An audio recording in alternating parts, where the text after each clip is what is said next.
रामचन्द्राय वेधसे रघुनाथाय नाथाय सीतायाः पतये नमः।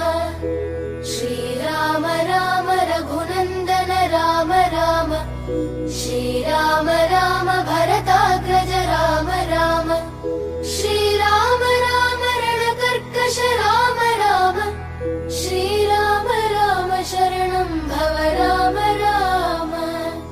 श्रीरामचन्द्र चरणौ मनसा स्मरामि श्रीरामचन्द्र चरणौ वचसा गृह्णामि। श्रीरामचन्द्र